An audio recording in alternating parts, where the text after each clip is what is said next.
Now in this video, we're going to determine the difference between a sleeve and a raceway or a nipple. Now to begin with, let's turn to page 145 in your NEC if you have it handy, or just remember page 145 in section 300.10, exception 1. And on page 145, on the left-hand side of the page, we pick up 300.10 and the exception number 1.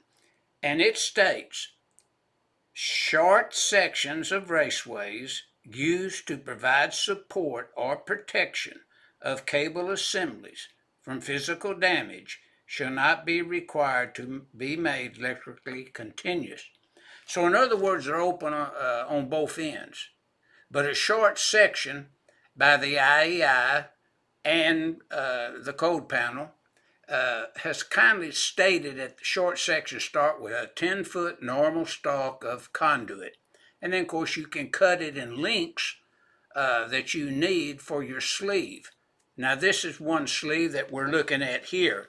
Now, the next sleeve that we want to review is this 312.5C,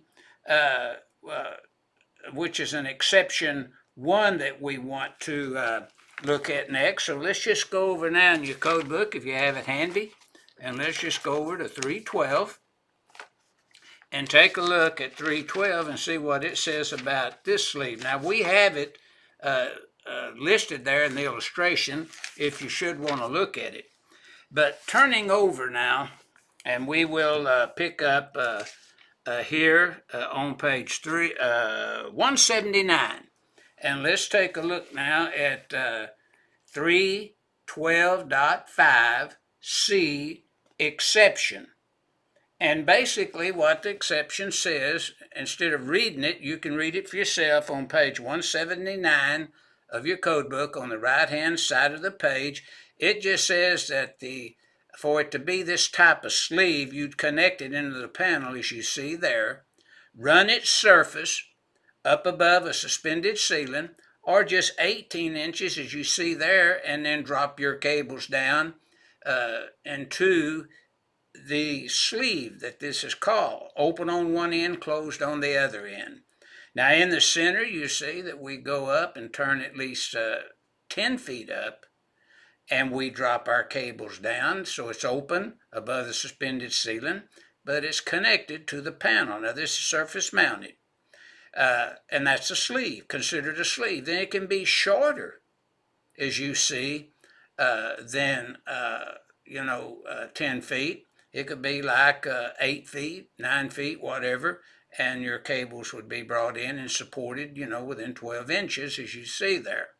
So, and then, it's brought, you have the 1/4 inch rule here, the sheave part of it does not extend more than a 1/4 inch beyond the enclosure fitting, as you see here at the panel board.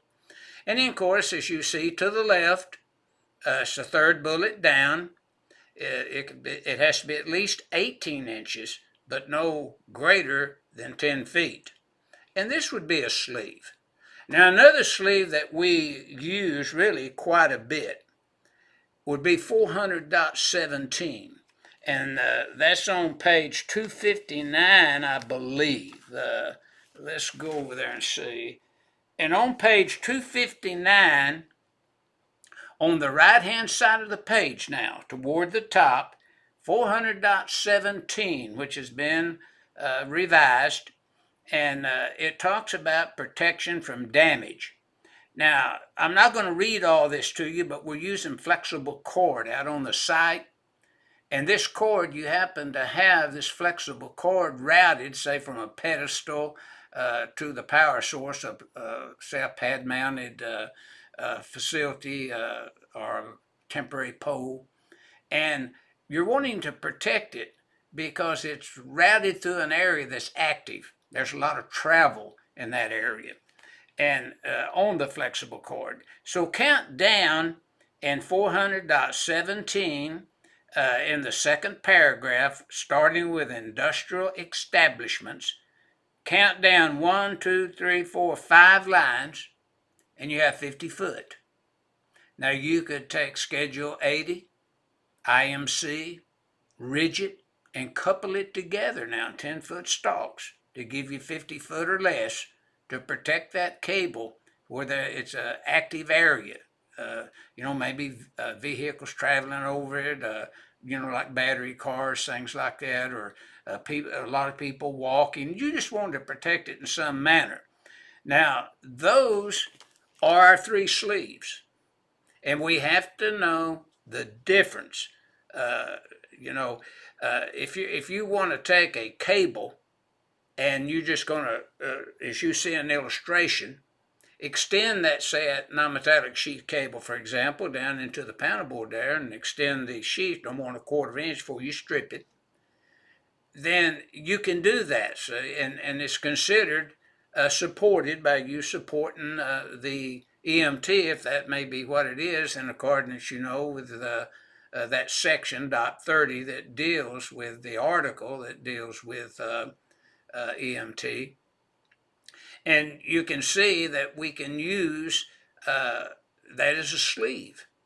And a lot of people will use this section where they had a panel board mounted outside, weatherproof, and they have a little nipple that they extend through, and they pull all of their Romex cable in some cases maybe through a nipple.